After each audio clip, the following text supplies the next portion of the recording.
창세기 41장 46절, 47절 두 절 말씀을 다 함께 읽겠습니다.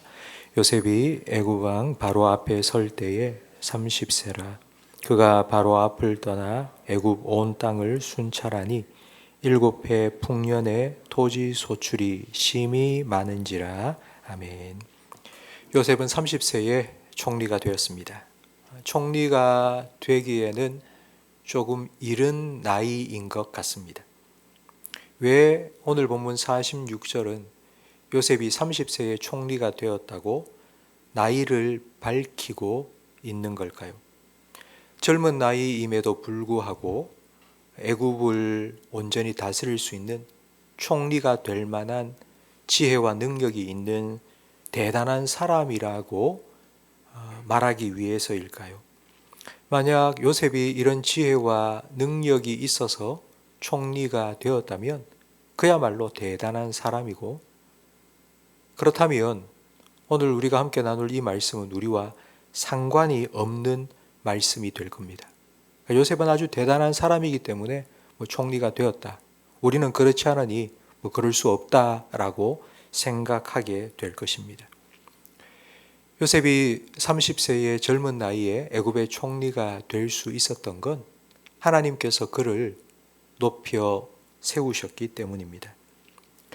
하나님께서 30살이 된 요셉을 애굽 총리로 세우시자 요셉이 어떻게 했는지 46절 말씀에 나옵니다. 요셉이 애굽 왕 바로 앞에 설 때에 30세라. 그가 바로 앞을 떠나 애굽 온 땅을 순찰하였습니다. 총리가 되기 직전까지 감옥살이를 했고, 감옥살이를 하기 전에는 노예살이를 했습니다. 그 기간이 총 13년입니다. 17살 때 형들에게 의해 노예로 팔려와서 13년 동안 노예살이, 감옥살이를 했으니 정말 피 끓는 청춘을 노예로 그리고 죄수로 살았습니다. 이제 고생이 끝나고 이제 총리가 되었으니 애굽의 모든 것을 누릴 수 있지 않겠습니까? 하고 싶은 것이 얼마나 많았겠습니까? 그런데 그는 총리의 자리에 오른 후에 애굽 온 땅을 순찰하기 위해서 왕궁을 떠났습니다. 요셉은 하나님께서 왜 나를 총리로 세우셨나 생각했고, 총리로서 내가 해야 될 일이 무엇인지를 생각했습니다. 바로 직전에 바로 왕의 꿈을 해석해 준 것처럼 7년 풍년이 지나고 나면 아주 극심한 7년의 흉년이 다가올 텐데, 그 흉년을 대비하기 위해 애굽 온 땅을 다닌 것입니다. 대부분의 사람들은 출세를 하고 성공을 하고 난 후에 그 성공과 출세에 취해버립니다. 그러나 요셉은 높은 곳에 머물지 않고 낮은 곳으로 내려갔습니다. 이런 요셉의 모습을 폭포에 비유할 수 있습니다. 폭포는 그 높이가 높을수록 위력이 강해집니다. 높기만 하고 밑으로 떨어지지 않는 폭포는 아무 소용이 없습니다. 그냥 고여 있다가 썩을 뿐입니다. 이런 폭포와 같이 가장 큰 폭포와 같은 삶을 사셨던 분이 바로 예수님입니다. 예수님께서는 하늘 영광을 버리시고 이 땅에 오셨습니다. 하나님의 권세와 능력을 다 내려놓으시고 사람이 되어 종의 형체를 가지시고 이 땅에 오셨습니다. 예수님께서 하늘 영광 보좌를 차지하고 계실 때에는 아무 일이 없었지만, 그러나 이 땅에 사람이 되어 내려오셨을 때는 우리를 구원하는 구원의 역사를 온전히 이루어졌습니다. 빌립보서 2장에 보면 너희 안에 이 마음을 품으라 곧 그리스도 예수의 마음이니 그는 근본 하나님과 본체시나 하나님과 동등됨을 취할 것으로 여기지 아니하시고 자기를 비워 종의 형체를 가지사 죽기까지 복종하셨으니 십자가에 죽으심이라 말씀합니다. 성경은 우리에게 예수님처럼 우리가 가진 모든 것을 포기하고 예수님처럼 살라고 말씀하지 않습니다. 예수님의 마음을 품으라고 말씀합니다. 왜냐하면 우리는 본성상 높아지고 존경받고 인정받고 박수받고 싶은 마음이 우리에게 있기 때문입니다. 아담 때부터 그랬습니다. 아담은 하나님이 되고 싶은 마음을 품었지만 예수님께서는 사람이 되고 싶은 마음을 품으셨습니다. 제자들의 발을 씻기신 예수님의 마음, 우리를 위해 십자가를 대신 지신 그 예수님의 마음을 품으라고 성경은 우리에게 말씀합니다.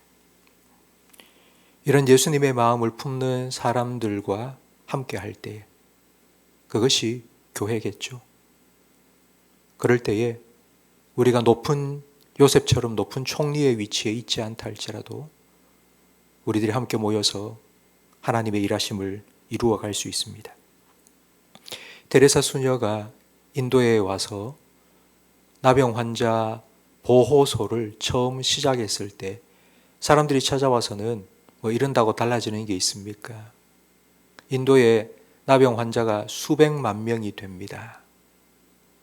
근데 수녀님이 이렇게 한다고 무슨 소용이 있겠습니까? 라고 말했을 때에 테레사 수녀는 이렇게 대답했습니다.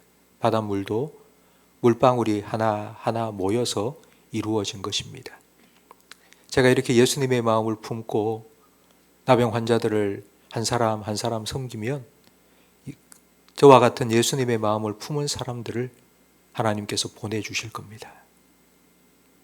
테레사 수녀의 말처럼 그런 사람들이 하나, 둘 모이기 시작하고 생전에 70개의 나병 환자 보호소가 세워졌고 하루에 2만 명이 넘는 나병 환자를 돌보고 섬기고 복음을 전하는 그런 큰 일들을 이루어가게 되었습니다. 예수님의 마음을 품은 그 한 사람을 통해서 그 사람이 높든 낮든 상관이 없고 요셉처럼 총리가 되었든 그리고 테레사 수녀처럼 그냥 아무 힘이 없는 연약한 자이지만 그런 예수님의 마음을 품는 그 한 사람을 통해서 하나님께서는 하나님의 일을 이 땅에 이루고 계십니다. 성도 여러분, 오늘 하루 여러분이 살아가는 여러분의 가정에서 일터에서 이 예수님의 마음을 품으시기 바랍니다. 우리를 위해 자기의 모든 것을 내려놓으시고 낮은 곳으로 오신 예수님, 그 예수님의 마음을 품고 그 예수님의 마음으로 하나님께서 내가 지금 살아가고 있는 이 자리에 나를 세우신 이유가 무엇인지를 여러분 생각해 보시고 나를 통해서 하나님의 뜻이 하나님의 나라가 온전히 이루어지게 해달라고 그런 마음으로 오늘 하루를 살아가시는 저와 우리 모든 성도님들이 되시기를 예수님의 이름으로 축복합니다. 기도하겠습니다. 하나님 아버지, 우리 마음속에 예수님의 마음을 품게 해 주시옵소서. 하늘 영광 버리시고 이 땅에 종의 형체를 가지사 내려오시고 십자가를 지기까지 순종하신 그 예수님의 마음을 우리도 품게 해 주시옵소서.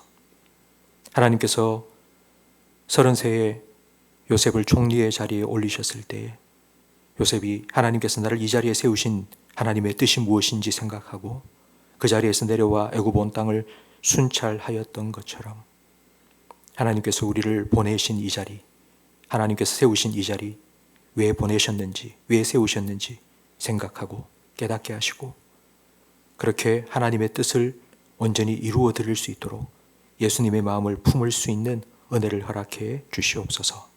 예수님 이름으로 기도합니다. 아멘.